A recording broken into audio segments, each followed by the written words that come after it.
I am Joshua, 32 years old, and my entire family flew 15 states over for my brother's unborn twins' gender reveal. But a month later, not a single one of them showed up at my wedding. Before I tell you how they entirely destroyed their own lives by making that choice, let me know where you are watching from in the comments. The glaring Pacific sun beat down heavily on my shoulders as I stood on the periphery of a lavish, rented beachfront cabana in Malibu, California. It was the second Saturday in June, the kind of aggressively perfect summer day that usually only exists in travel brochures. The air smelled strongly of expensive coconut sunscreen, sea salt, and the catered garlic butter shrimp that servers were passing around on silver trays. My entire extended family was there. My parents, 3 aunts, 2 uncles, and half a dozen cousins had joyfully coordinated flights, traveling all the way from the humid, sticky suburbs of New Jersey to the pristine coast of Southern California. The occasion was my older brother Julian and his wife Isabella's gender reveal party. To call it a party is an understatement. It was a spectacle of sheer, unadulterated excess. My parents had spared absolutely no expense for this monumental event. They funded first-class tickets for themselves, securing luxury oceanfront hotel suites for all the extended relatives who made the trip. My mother even hired a professional event planner from Beverly Hills, a woman with an earpiece who buzzed around coordinating the catered food and the massive balloon arches. The entire display culminated in a rented helicopter flying low over the water, dropping massive amounts of biodegradable pink and blue confetti into the ocean while a hired string quartet played pop covers directly on the sand. I watched my father, a man who routinely and loudly complained about the physical toll of his mild arthritis back home, practically sprint through the sand to get a better camera angle of the helicopter. My mother had spent 3 solid weeks agonizing over the perfect designer pastel outfit to wear for the professional photographer, constantly texting our family group chat about which shade of mint green looked best on her. I had also made the trip, but my experience was completely different. I had quietly purchased my own economy ticket, sitting in the middle seat near the back of the plane, and booked a modest, slightly damp Airbnb a few miles inland. I did this because I still harbored the naive, exhausting illusion that showing up for my family, being the good, reliable son, would eventually result in them showing up for me. I spent the entire afternoon observing them from the edge of the cabana. I watched my parents fawn over Julian and Isabella. Julian is a man whose manufactured charm barely conceals his towering arrogance. He walked around holding a glass of vintage champagne, wearing a custom linen suit, loudly talking about his tech startup. Anyone listening would think he was the next Steve Jobs. I knew the truth. His deeply precarious financial reality was a ticking time bomb, but my parents treated him like royalty. Isabella, rubbing her their baby bump, complained about how tiring the ocean breeze was, and my mother rushed over with a silk shawl. I stood near the catering table, drinking a warm club soda, entirely ignored. No one asked about my flight. No one asked about my upcoming wedding. It was in that exact moment, watching the confetti settle on the waves, that I finally understood the truth. The hierarchy within my family was not a temporary phase. It was a permanent, unalterable institution. Julian was the golden child. I was just the audience they required to witness his greatness. Exactly 4 weeks and 6 days after that sun-drenched, incredibly expensive spectacle in Malibu, the absolute consequences of their arrogance finally caught up to them. It was a Tuesday afternoon. I was sitting on the wide, shaded back porch of my home, a heavy ceramic cup of black coffee in my hand. The neighborhood was profoundly quiet. The only sound was the wind rustling through the leaves of the ancient oak trees in my backyard. I was finally at peace. Then, the heavy oak table vibrated. My phone screen lit up. It was a text from my mother. 5 seconds later, the phone began to ring. The caller ID flashed Julian's name. I did not answer. I simply watched it ring out. 10 seconds after that, my father called. Then Aunt Susan. Then Uncle Aaron. Within exactly 10 minutes, my phone began to violently detonate. It was a relentless, vibrating assault. The screen lit up over and over again, refusing to go dark. I watched the notification counter climb rapidly. 10, 50, 100. It finally stopped at 215. 215 incoming calls, frantic text messages, and breathless, panicked voicemails flooded my device from every single person who shared my last name. I did not pick up. I did not feel a single spike of anxiety. I did not panic. I simply watched the screen glow, took a slow, deliberate sip of my coffee, and felt an overwhelming sense of justice. The foundations of their fairy tale world, the fake, heavily mortgaged reality they had built around Julian, had just been completely shattered into a million irreversible pieces. And I knew exactly why. I knew where Julian had been that morning. I knew whose office he had confidently walked into, and I knew exactly whose face he saw sitting across the boardroom table. To understand the sheer magnitude of the catastrophic mistake they made, and the absolute beautiful justice of what happened in that corporate boardroom 34 days after my wedding, we have to go back. We have to look at the ledger of love they kept for my entire life. We have to look at the exact moments they taught me that family is just a word people use to manipulate you. Growing up in our large, meticulously decorated house in New Jersey, the rules were never explicitly spoken aloud, but they were deeply and painfully understood. Julian was the investment. I was the safety net. Every single achievement of mine was met with a polite, distracted nod, while every minor, expected milestone of Julian's was treated like a national holiday. I learned early on to keep my head down. I got excellent grades, I stayed out of trouble, and I didn't ask for much. I thought that being low maintenance, being the son who didn't cause stress, would eventually earn their respect and love. Instead, it just made me completely invisible. The clearest, most painful memory I have of this dynamic, the moment that truly defined my financial and emotional independence, happened when I was 18 years old. I had worked part-time at a local hardware store for 3 grueling years. I swept floors, stocked heavy shelves, and saved every single penny because I knew university was going to be expensive. My parents had also set up a college fund for both Julian and me when we were babies. It wasn't a massive, life-changing amount, but it was enough to cover my tuition at a solid in-state school, so I wouldn't graduate drowning in debt. A week before my freshman year started, Julian graduated from his wildly expensive private college. He moved back home and immediately started complaining. He loudly claimed that driving his old, reliable Honda to job interviews was embarrassing for a man entering the high-stakes corporate world. He said he needed to project success to achieve it. I walked into the kitchen one Tuesday evening, still wearing my dusty work boots, and found my parents sitting at the dining table with a stack of banking documents. My father looked up at me, cleared his throat, and used his best businessman voice. "Joshua," he said, not making eye contact, "we need to discuss family finances. We've had to reallocate some family assets." I asked him what he meant. My mother chimed in, smiling that fake, practice smile. "Well, darling, your brother needs a reliable, impressive vehicle for his new career. We decided to use your college fund to put the down payment on a brand new BMW for him as a graduation gift. You're smart, Joshua. You can take out some student loans. Julian needs this to secure his future. It's about protecting the family inheritance down the line." They looked at me as if this was a perfectly logical business decision. They acted as if Julian was securing the family legacy, while I was just an unnecessary expense. My chest tightened, and my throat burned, but I didn't yell. I realized right then that crying or arguing would only make them call me selfish. I went to the bank the next morning and signed the paperwork for high-interest student loans.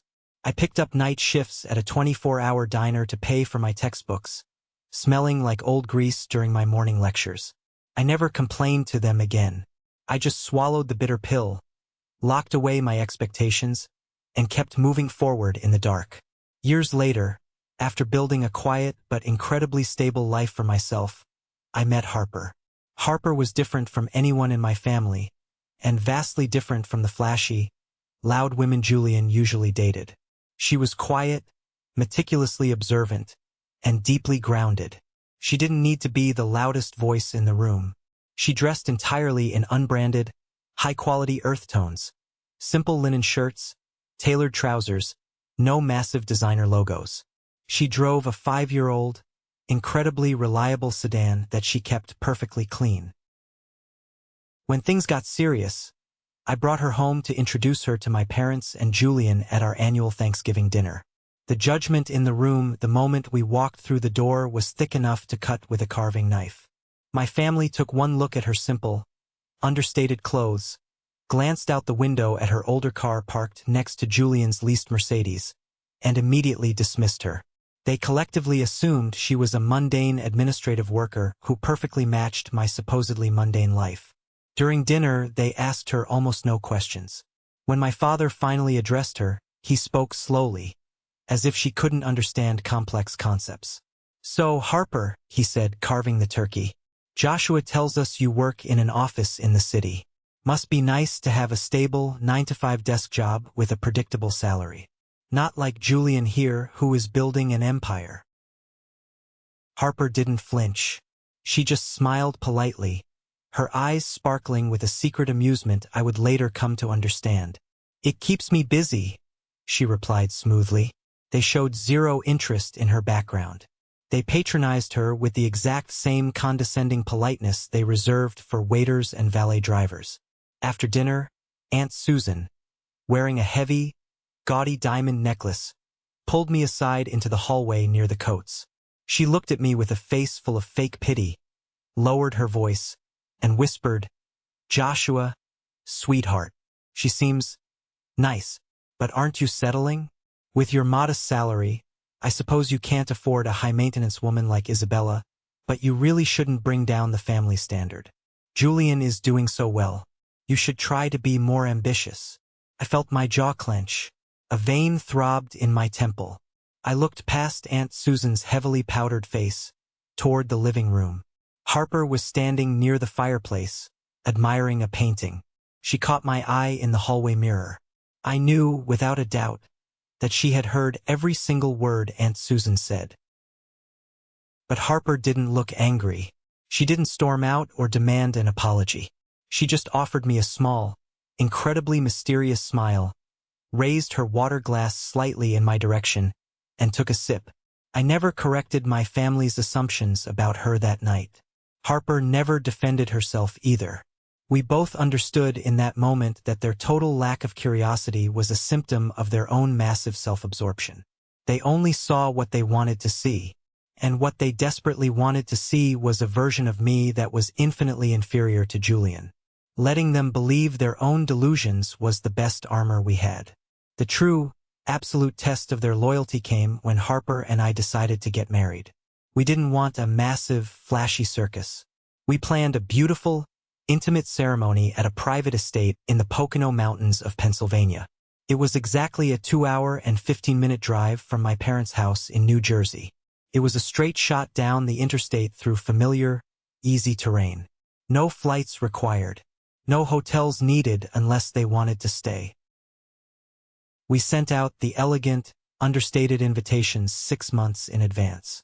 50 wooden chairs were carefully arranged on the left side of the aisle, designated specifically for my family. Exactly 3 days before the wedding, my phone rang. I was in my living room, finalizing the catering menu. It was my mother. The moment I answered, her voice dripped with that specific, practiced tone of superficial regret that people use when they have already absolved themselves of any guilt. "Joshua, darling," she sighed heavily into the receiver, making sure I could hear how exhausted she was. "We have a bit of a situation. Your father's back is just acting up terribly. And honestly, after all that exhausting travel to California last month for Julian's gender reveal, we are just entirely drained. The drive to Pennsylvania is simply going to be too taxing for us." I froze. I gripped the phone so tightly my knuckles turned white. I stared at the wall, processing the massive, astronomical hypocrisy of her statement. "Mom," I said, my voice dangerously low, "it is a 2-hour drive. You flew across the entire country for a party announcing the gender of babies that haven't even been born yet. But a 2-hour drive to see your son get married is an insurmountable physical hardship. Please don't be difficult, Joshua," she reprimanded me. effortlessly shifting the blame with the practiced ease of a career narcissist. Isabella's pregnancy is high risk, and we needed to be there to support Julian. A wedding is just a party. We'll send a nice check, but you really shouldn't be so selfish as to demand we put your father's health at risk for a 2-hour car ride. She hung up before I could say another word. I stood there, staring at the blank screen, my throat tight. 10 minutes later, my phone buzzed again. It was a text from my best friend and groomsman, Elijah. He followed my family on social media. It was a screenshot from Instagram, posted publicly just 30 minutes ago by my Uncle Aaron. The photo showed my father, wearing crisp white golf clothes, holding a titanium golf club, and smiling broadly on a pristine, sun-drenched green. The caption read, "Kicking off the exclusive weekend charity tournament with the boys. Let's go." My father's back looked perfectly fine. They weren't staying home to rest. They were actively choosing a weekend golf tournament over my wedding. By the end of that day, the rest of my family had conveniently formulated their own miraculously synchronized excuses. The dominoes fell exactly as I expected them to. Uncle Aaron called and left a brief, upbeat voicemail claiming he had sudden, terrible car trouble and couldn't make it out of town. I knew for a fact he had a brand new, fully warranted SUV sitting in his driveway. Aunt Susan sent a text message, not even a phone call, saying she had caught a terrible summer cold and didn't want to risk infecting our guests.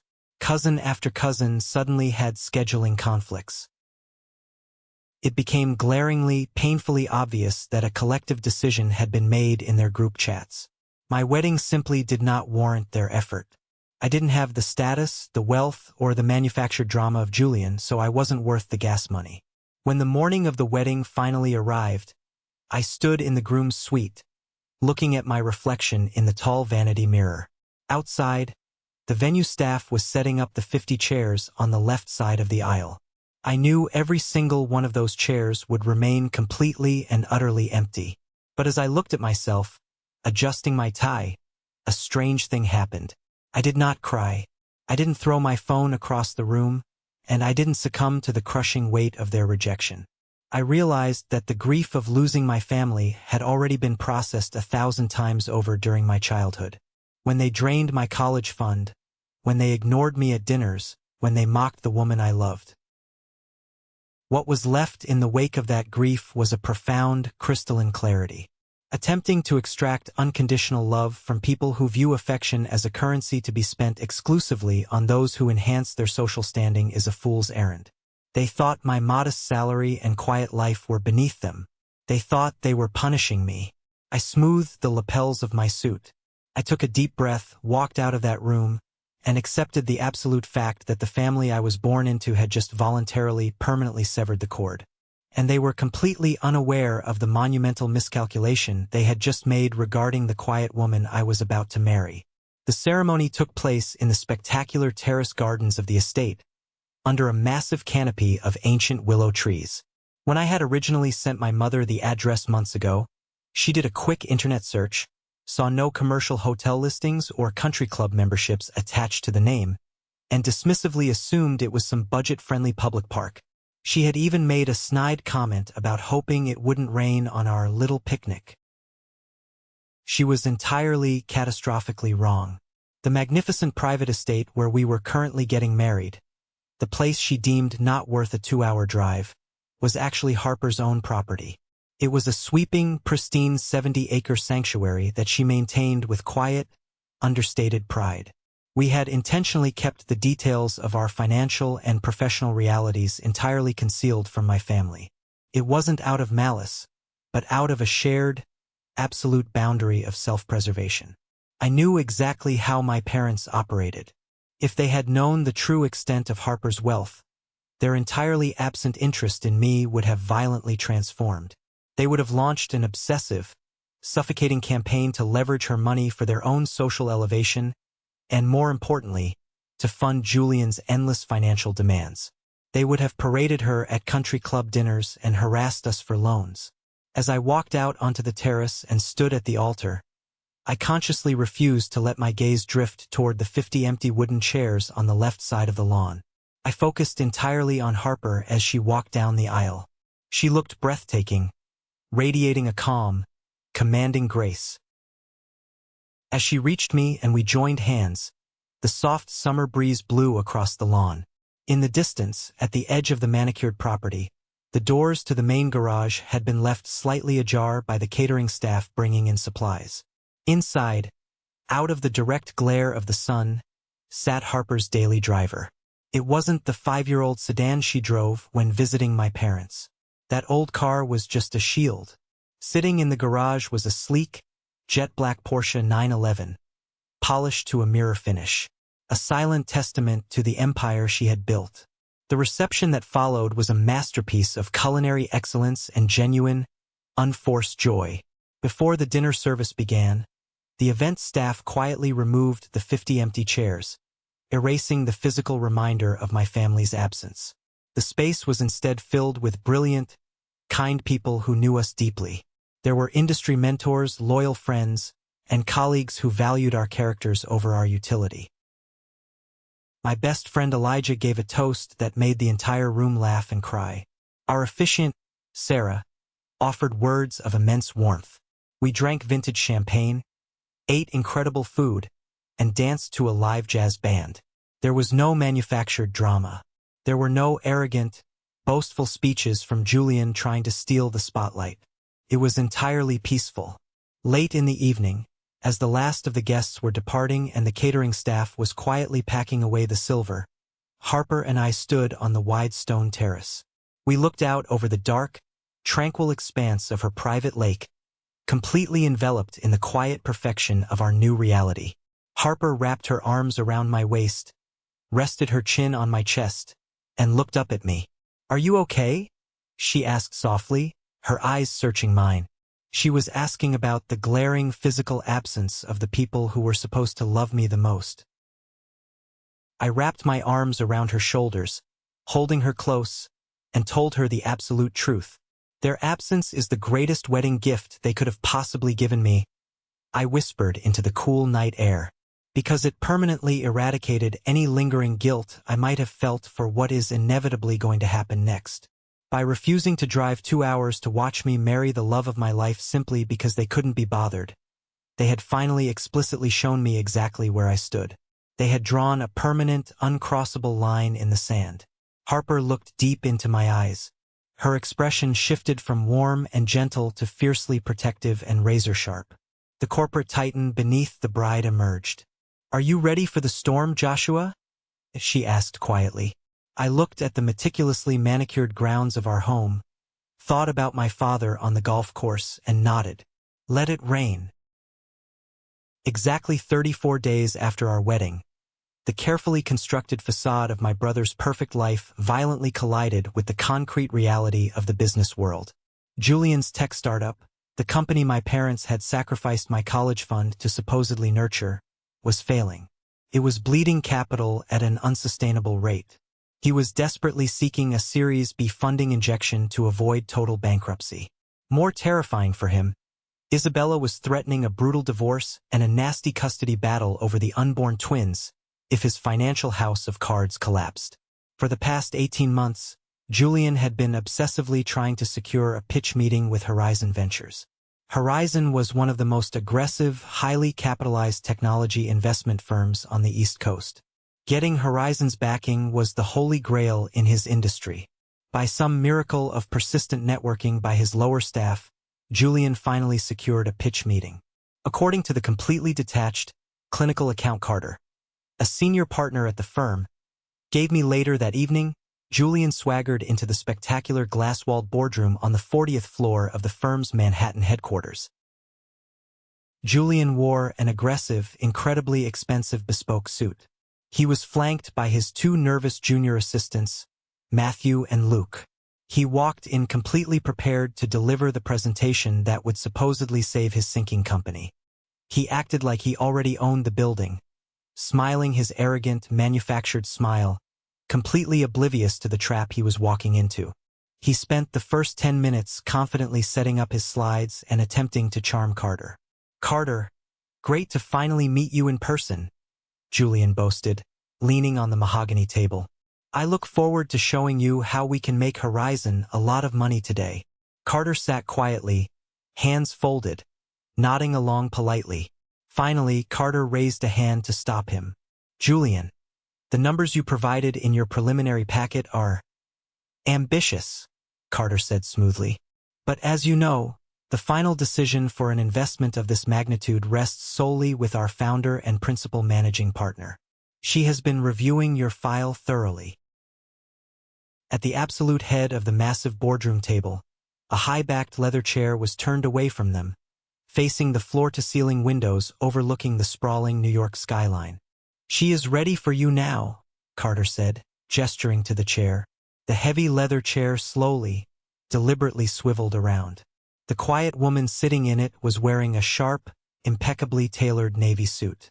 Her hands were steepled resting on a thick dossier on the desk. She wore an expression of mild, absolute professional boredom. Julian's arrogant smile froze instantly. The color drained from his face with such terrifying, instantaneous speed that Matthew, his assistant, instinctively reached out to grab his arm, assuming his boss was experiencing a sudden cardiac event. Julian's mouth opened slightly, but no sound came out. His eyes widened in sheer, unadulterated horror. The elusive CEO of Horizon Ventures, the legendary financial titan he had been desperately trying to reach for a year and a half, the woman who held the power of financial life and death over his company, was Harper. The same woman he had refused to make eye contact with at Thanksgiving. The same woman his mother called a mundane administrative worker. The same woman his aunt said brought down the family standard. The woman whose wedding he had skipped to go to a golf tournament. Harper did not smile. She did not raise her voice. She did not make a single personal comment. She didn't mention the wedding, the empty chairs, or the blatant disrespect. She remained entirely in her element as a ruthless corporate executioner. She opened the dossier, looked down at the paperwork, and then looked dead into Julian's terrified eyes. "Julian," Harper said, her voice echoing coldly in the massive room.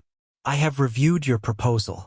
Your user acquisition metrics are heavily inflated. Your burn rate is catastrophic and completely unsustainable. And frankly, your proprietary technology is practically non-existent." Julian tried to stammer out a defense. Harper, Mrs. The projections show. The projections show a sinking ship." Harper cut him off effortlessly. She treated Julian exactly the way she would treat any deeply unqualified, desperate applicant. She delivered a masterclass in professional execution that left him utterly defenseless in front of his own employees. "You lack the leadership and the infrastructure to scale this product," Harper continued, closing the folder with a sharp snap that made Julian flinch. "This is not a viable business. Horizon Ventures will not invest a single dollar of our capital into a fundamentally doomed enterprise. We are passing on this opportunity." Julian's facade crumbled completely. Panic set in. He abandoned his pitch and tried to leverage the only thing he thought he had left. "Harper, please. We're family. Joshua is my brother. You can't do this. If I don't get this funding, the company goes under. Isabella, the house." Harper stopped him with a single, ice-cold look that could have frozen the sun. "This is a boardroom, Julian," she said, her voice carrying absolute, decisive authority. "The only connection that matters in this room is the bottom line. And yours is entirely bankrupt. Carter will see you out." Julian was escorted out of the building by security in a state of catatonic shock. His two assistants followed behind him, heads bowed, realizing their jobs were effectively over. The golden child had just been completely, surgically dismantled by the woman he deemed beneath him. "This is the moment that changed everything, when I finally regained control of my life. Thank you for your patience in with me this far. You are amazing. Please help me by liking the video and commenting number 1 below, so I know you've been with me this far. This not only helps more people discover this story, but also lets me know that my experiences mean something to someone. Your support is the biggest motivation for me to continue sharing the rest of this journey." Exactly 2 hours after Julian was thrown out of the Horizon Ventures lobby, the absolute silence on my end of the phone was finally broken. The barrage began. The 215 calls I mentioned earlier. I sat on my back porch, finishing my coffee, watching the afternoon sun filter through the trees. Finally, on the 14th consecutive call from my mother, I pressed the green button and lifted the phone to my ear. "Joshua!" My mother shrieked the second the line connected. Her voice, usually so composed, carefully modulated, and dripping with practiced condescension, was a shrill, hysterical mess of pure panic.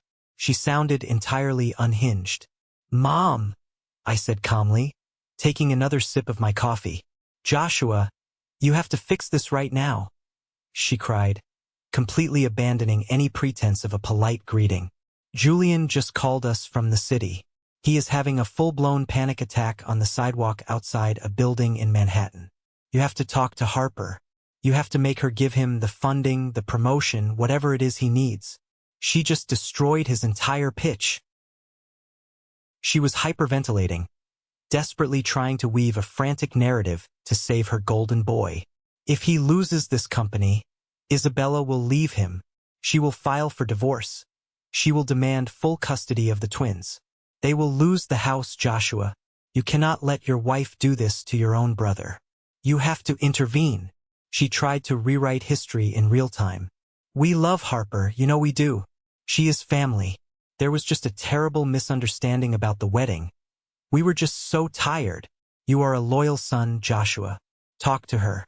Fix this." The silence on my end of the line was as heavy and cold as a tombstone. She was entirely, conveniently forgetting that just 5 weeks earlier, she had explicitly told me that I was selfish for expecting them to endure a 2-hour car ride to watch me get married. I let her speak. I let her cry, beg, and manipulate. I let her exhaust herself completely against the impenetrable, steel wall of my silence. When she finally stopped to take a breath, sobbing dramatically into the receiver, I spoke. My voice was profoundly calm, detached, and carrying a weight I had never possessed before. It sounded like a stranger to my own ears. "My family," I said slowly, emphasizing every single syllable so it hung heavily in the digital space between us, "consists of my wife and the people who actually showed up to celebrate our union." My mother gasped, trying to interrupt. "Joshua, please, you don't mean that. You made it abundantly clear," I continued, my voice cutting through her tears like a knife, "that a 2-hour drive was simply too exhausting a journey to support me. You chose to post pictures at a golf tournament while I stood at the altar." I paused, letting the crushing weight of reality set in for her. "So, I am absolutely certain you will understand that walking 10 steps down the hall to my wife's home office to ask her to compromise her billion-dollar firm for a man who couldn't even RSVP to our wedding is simply too taxing on my energy. My back is acting up." "You can't do this," she screamed, the fake sweetness vanishing, replaced by vicious panic. "If Julian goes bankrupt, we will have to hire a lawyer to save his house. We will have to empty our retirement accounts to pay his debts. You owe us, Joshua." "I owe you nothing," I replied softly. "You spent my college fund on his car. I paid my own way. And as for your travel issues, I suggest you call Uncle Aaron. I hear his new SUV runs great." I pulled the phone away from my ear. I didn't wait for her to scream again. I pressed the red button. Immediately, I went into my phone settings. I blocked her number. I blocked my father's number. I blocked Julian, Aunt Susan, and Uncle Aaron. I systematically and ruthlessly severed every single digital and social tie connecting me to the people who had raised me, finalizing the boundary that they themselves had initiated. I placed the phone face down on the wooden table. I leaned back in my chair, closed my eyes, and took a deep, long breath of fresh air. The storm they had created finally broke, leaving behind nothing but clear skies. 3 entire months passed since the day I pressed the red button on my phone and severed the digital cord connecting me to the people who raised me. 90 days of absolute, uninterrupted, golden silence. For the first time in my entire 32 years of existence, my phone did not ring with a manufactured crisis. There were no passive-aggressive text messages from my mother complaining about my lack of ambition. There were no mandatory Sunday dinners where I had to sit at the far end of the dining table, chewing dry roast beef, while I listened to my father brag endlessly about Julian's imaginary corporate empire. My life with Harper settled into a rhythm of profound, beautiful, and healing tranquility. I went to work. I poured my energy into my own career. I came home to the woman I deeply loved, and we built our future without a single dark cloud of familial obligation hanging over our heads. But just because I had blocked their numbers and locked them out of my daily reality did not mean the world stopped spinning on their side of the fence. The natural consequences of my family's supreme arrogance, their financial recklessness, and their cruelty were playing out exactly as Harper had predicted in that Manhattan boardroom. I didn't need to unblock their numbers or check their social media to know what was happening. My best friend Elijah, whose mother still lived exactly 3 doors down from my parents in the New Jersey suburbs, served as a completely willing and highly entertained informant. Elijah had watched them treat me like an afterthought for 20 years, and he felt absolutely zero guilt about watching their house of cards collapse. He would occasionally come over for a beer on the weekend, sit on my back porch, and give me the updates I never explicitly asked for, but quietly needed to hear to validate the permanence of my decision. The fallout was spectacular, total, and entirely irreversible. Exactly 3 weeks after Harper surgically and ruthlessly dismantled Julian's desperate pitch at Horizon Ventures, the Golden Boys tech startup officially filed for Chapter 11 bankruptcy. The inflated user acquisition metrics and the catastrophic burn rate that Harper had pointed out in the boardroom were not just minor red flags. They were the absolute nail in the coffin. When the news hit the industry grapevine that Horizon Ventures had aggressively and permanently passed on the investment, the other, smaller venture capital firms scattered like roaches when the kitchen light turns on. No one wanted to touch Julian's company. He was marked as toxic. The creditors began circling immediately, relentlessly demanding repayment on the massive, high-interest loans he had arrogantly taken out to fund his custom linen suits, his lavish office space, and his leased luxury cars. The company's bank accounts were frozen. The employees were locked out of the building. But the business failing was only the first domino to fall. The real devastation, the true catastrophic collapse, happened inside the walls of his own home. Isabella, the woman who had demanded my parents fly across the country and spend thousands of dollars for a lavish gender reveal party on a Malibu beach, did not handle financial ruin with grace. She was a woman who had married a projection of wealth, not the man himself. The moment the company accounts were frozen and the silver leased Mercedes was physically repossessed from their driveway in the middle of the night, the facade of their perfect, magazine cover marriage shattered completely. According to Elijah, who heard it from his mother, the screaming matches in their large house were so violently loud that the neighbors threatened to call the police on multiple occasions. Isabella did not just pack her designer bags and leave quietly.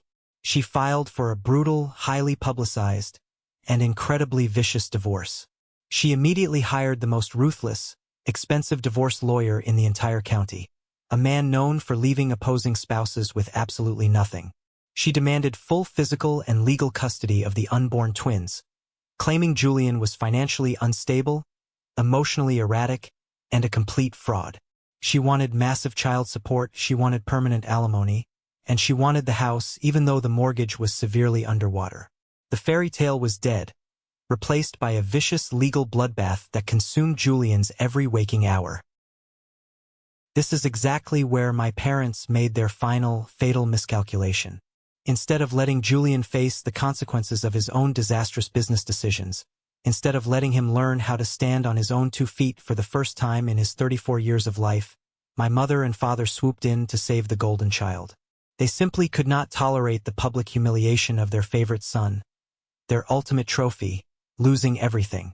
They needed to maintain the illusion of success for their superficial country club friends. My parents systematically drained their entire retirement savings. They liquidated mutual funds, they sold off blue-chip stocks at a massive penalty, and they completely wiped out the money they had spent 40 grueling years accumulating. When that staggering amount of cash wasn't enough to cover Julian's massive corporate debts, the creditor settlements, and his mounting legal fees for the custody battle, they did the unthinkable. They took out a massive second mortgage on the large New Jersey home I grew up in. They literally sacrificed their own financial security, their peaceful golden years, and whatever meager inheritance might have been left for their grandchildren, to bail out a grown man who refused to take a regular job. The severe financial strain broke them completely. The performative wealth vanished overnight. My father had to quietly and humiliatingly cancel his exclusive country club membership. He could no longer afford the exorbitant monthly dues or the weekend golf tournaments, the exact same tournaments he had chosen over attending my wedding. My mother abruptly stopped hosting her lavish dinner parties. She stopped bragging to the neighbors over the fence.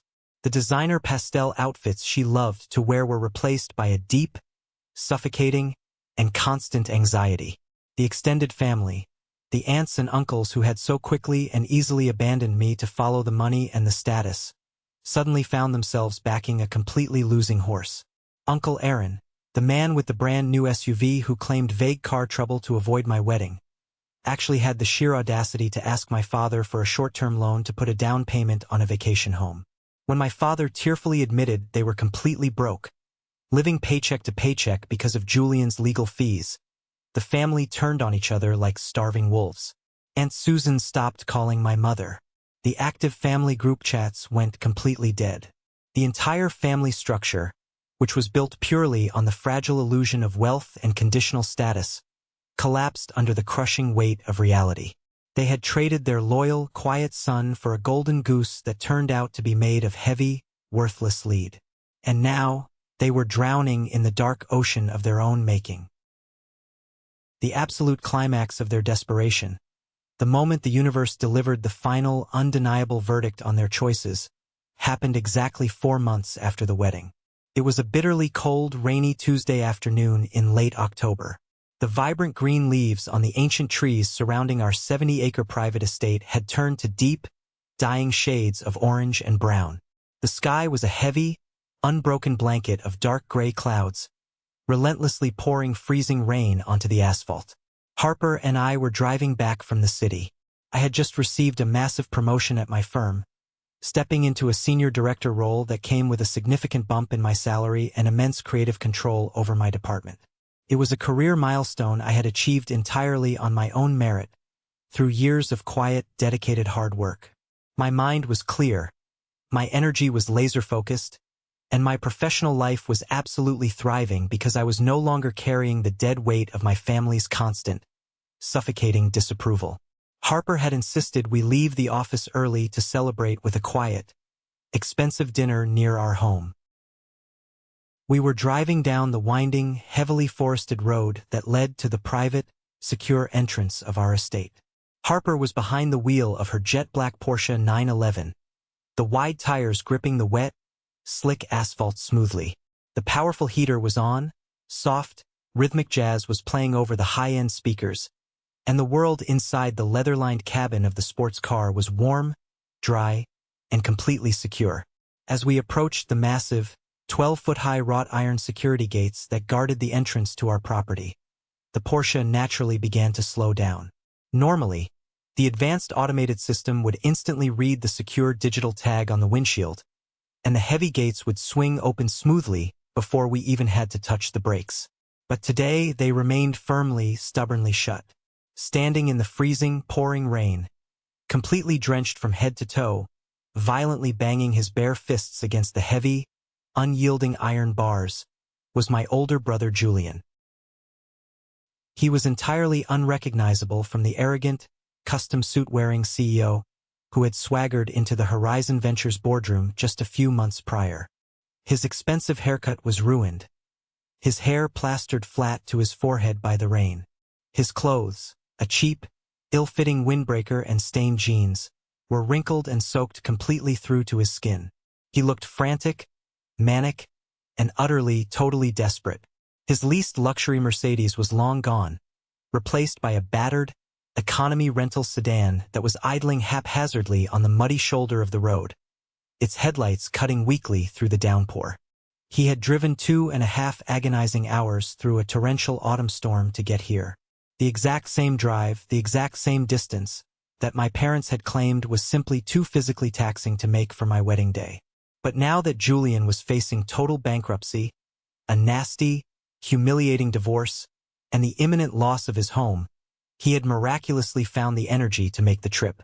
He was standing at the stainless steel intercom call box, screaming into the speaker at Marcus, our massive head of security, demanding to be let onto the property. Harper brought the Porsche to a complete, smooth stop about 20 feet from the iron gate.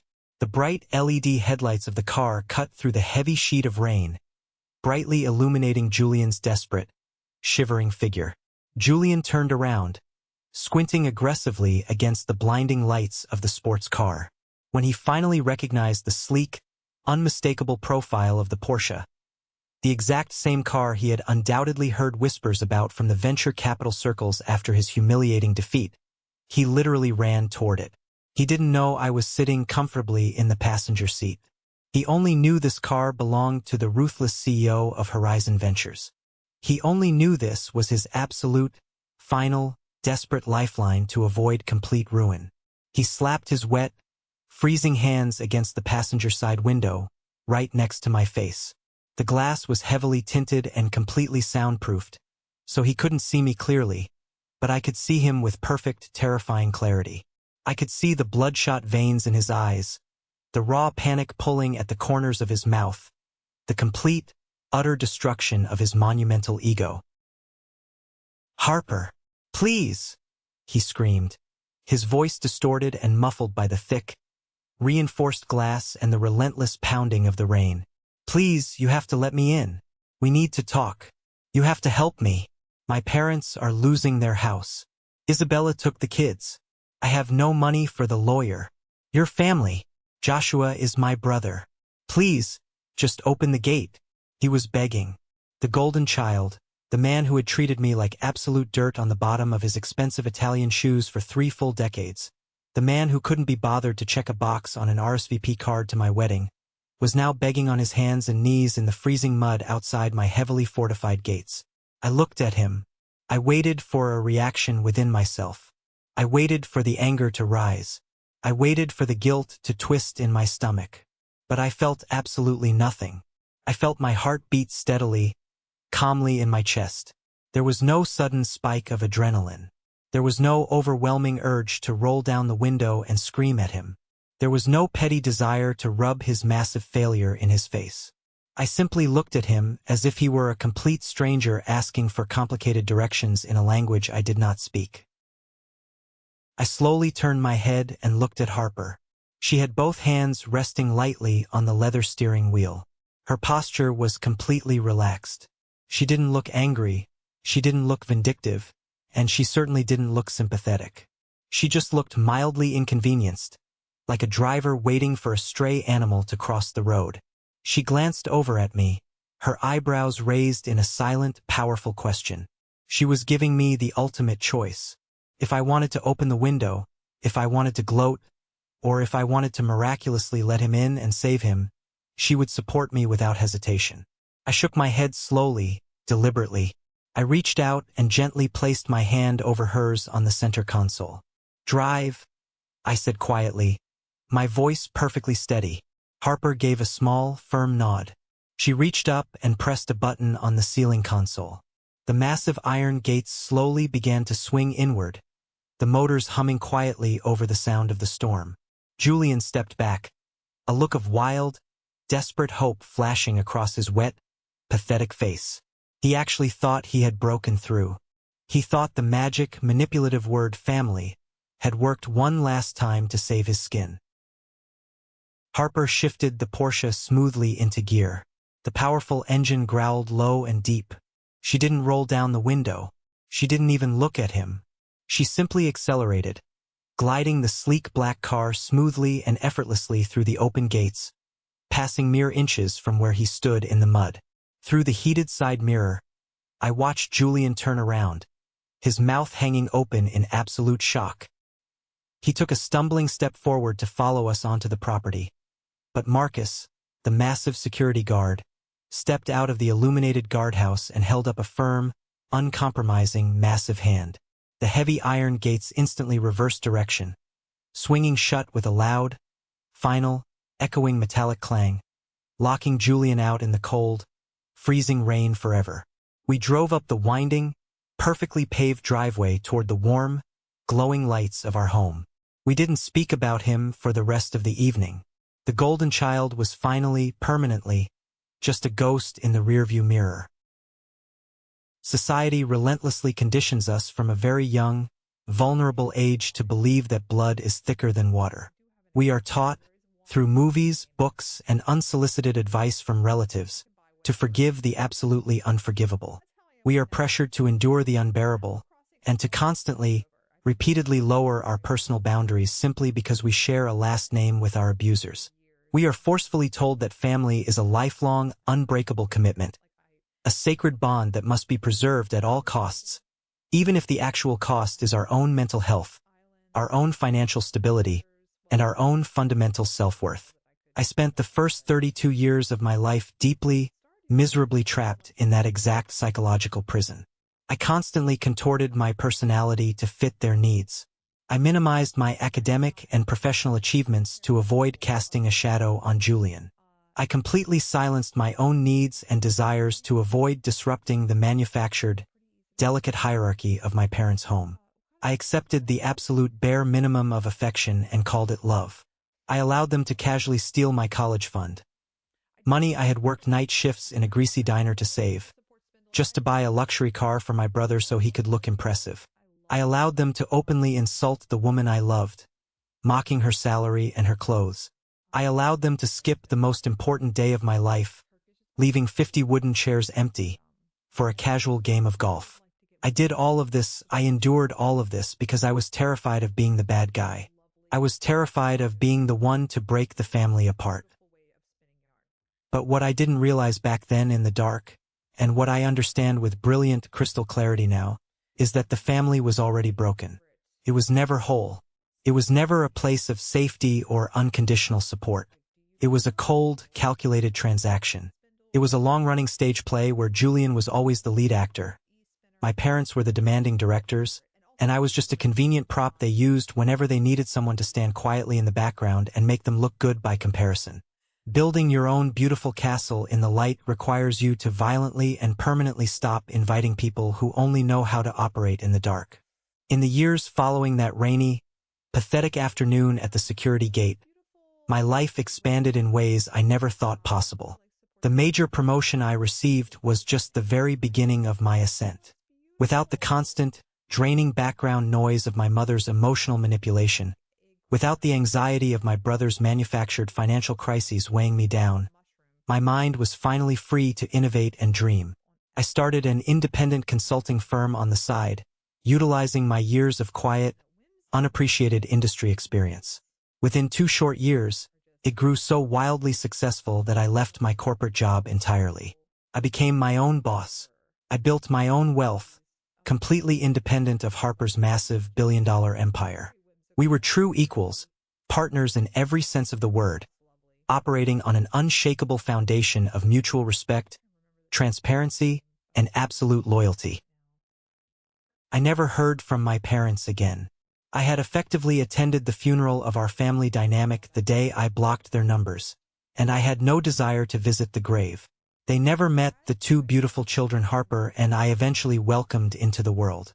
I learned through the neighborhood grapevine, mostly through Elijah's mother, who still loves to monitor the suburban gossip, that my parents eventually lost the fight to save their status. They had to sell the sprawling New Jersey house to pay off the final remnants of Julian's staggering legal debts. They moved into a small, cramped, 2-bedroom apartment 2 towns over, entirely stripped of their performative country club wealth. Julian's bitter divorce was finalized, leaving him with joint custody of the twins that he barely utilized because he couldn't afford a place big enough for them to stay. He was burdened with a mountain of debt he could never repay in his lifetime. The man who wore custom linen suits and demanded venture capital funding ended up taking a low-level, entry-level sales job just to afford his basic rent and groceries. The people who thought they were absolute royalty ended up living the exact mundane, struggling, invisible life they used to mock me for having. I don't say this to gloat. I don't take pleasure in their suffering.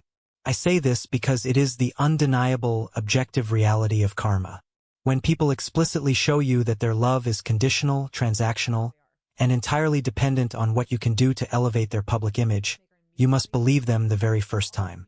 You must give yourself the profound, liberating permission to stop auditioning for a role they never, ever intended to cast you in. You do not owe your current success to the people who completely ignored you when you were struggling in the dark. You do not owe your hard-earned wealth to the people who drained your resources and stole your college fund. And you absolutely, categorically do not owe them a seat at the table once you have built your own beautiful, peaceful life in the light. There is a very specific, unique kind of grief that comes with cutting off your family. It is mourning the idea of the supportive parents you deserved, rather than the toxic parents you actually had. But once that specific grief passes, what remains in its wake is an impenetrable shield of self-respect. I learned that true family is not defined by biology or a shared last name. True family is defined by the people who show up for you when there is absolutely nothing in it for them. True family is Harper standing next to me at the altar, looking at 50 empty chairs without blinking, and promising to be my partner in the storm. True family is my friend Elijah taking time off work to stand by my side and tell the truth. We are not obligated to carry the heavy, toxic baggage of our ancestors simply because we share DNA. We are allowed to put the heavy bags down on the side of the road. We are allowed to walk away without looking back. And most importantly, we are allowed to lock the heavy iron gate behind us. It has been exactly 5 years since the wedding. 5 long, beautiful years since the phones detonated with their manufactured panic. 5 years since the heavy iron gates closed on the past forever. This evening, I am sitting exactly where I belong in the universe. The sun is beginning to set over the jagged peaks of the Pocono Mountains, casting a brilliant, fiery glow across the completely still surface of our private lake. The sky is painted in deep, breathtaking shades of purple, crimson, and gold, reflecting perfectly on the water. The air is incredibly crisp and clean, smelling strongly of ancient pine needles, damp earth, and fresh water. I am sitting in a deep, comfortable chair on the wide, sweeping stone terrace of our home. There is a heavy ceramic cup of hot Earl Grey tea resting on the small wrought iron table next to me, steam curling lazily into the cool evening air. The massive 70-acre estate is entirely, blissfully quiet, save for the gentle, rhythmic sound of the water lapping against the wooden dock in the distance, and the occasional rustle of the wind through the willow trees. Harper walks out onto the terrace through the large glass doors. She is wearing a simple, soft gray cashmere sweater and comfortable, faded jeans. Her hair is pulled back loosely. She doesn't look like a ruthless corporate titan right now. She doesn't look like the woman who destroyed my brother's company with a single sentence. She just looks like my wife. She walks over softly, slides into the chair right next to mine, and hands me a small plate of warm, chocolate chip cookies she just pulled from the oven. She smiles, a genuine, completely relaxed smile, leaning over to rest her head gently on my shoulder. I wrap my arm around her, pulling her close against the evening chill. We sit together in comfortable, absolute silence, watching the sun slowly dip below the tree line, plunging the valley into a soft, peaceful twilight. I search my heart, and I find that I feel absolutely no anger anymore. I feel no lingering resentment toward the people living in that cramped apartment in New Jersey. I don't wonder what my father is doing, or if my mother is still trying to manipulate her new neighbors. I don't care about Julian's miserable career trajectory or his bitter divorce. They belong to a past life, a different, darker dimension that can no longer touch me, hurt me, or demand anything from me. The final, decisive severing of that emotional chain was the greatest, most profound act of self-care I could have ever performed for myself and my future family. My greatest revenge was not the dramatic boardroom confrontation where Harper humiliated him. It wasn't the cold refusal at the security gate in the pouring rain. My greatest revenge, the ultimate victory, is this exact, quiet moment. It is absolute, unbothered, impenetrable peace. It is a peace achieved by quietly stepping out of their toxic, chaotic narrative and allowing the natural, unavoidable consequences of their own supreme arrogance to completely and utterly dismantle them, while I sit quietly on my porch, drinking hot tea, holding my wife, and watching the sunset over a life they will never, ever be a part of. I built my castle in the light, and the walls are strong enough to keep the shadows out forever. Listen, if you have made it this far into my story, if you have stayed with me through the empty chairs and the locked gates, I want to take a moment to speak directly to you. This isn't just a dramatic story about a ruined business or a skipped wedding. It is a story about the absolute, non-negotiable necessity of setting boundaries in your own life. Many of us carry the heavy, suffocating, completely unearned guilt of wanting to distance ourselves from toxic family members or abusive friends. We are told by society that we are being difficult, that we are being selfish, or that we are being unforgiving. But the ultimate lesson I learned, at the high cost of my own early happiness, is that protecting your peace is not a crime. It is a fundamental, absolute human right. You simply cannot heal in the exact same toxic environment that broke you in the first place. You cannot grow, you cannot thrive, and you cannot find your own light while being anchored to people who demand you stay small, quiet, and miserable just so they can feel big and important. Setting a boundary, even a permanent one, is not an act of aggression. It is an act of supreme self-respect and self-preservation. When you finally decide to stop pouring your precious time, your money, and your emotional energy into a bottomless pit of familial obligation that gives nothing back, you will be absolutely amazed at the beautiful, successful, and deeply peaceful life you can build with that reclaimed energy. Let go of the guilt. It does not belong to you. Walk away from the empty chairs in your life and start building your own table. What is the most important lesson you took away from my experience? Is there a difficult boundary you know you need to set in your own life right now, whether it's with a parent, a sibling, or a partner? I want to hear from you. Share your thoughts and your own stories with me in the comments below. Let's build a community of people who refuse to be treated as options.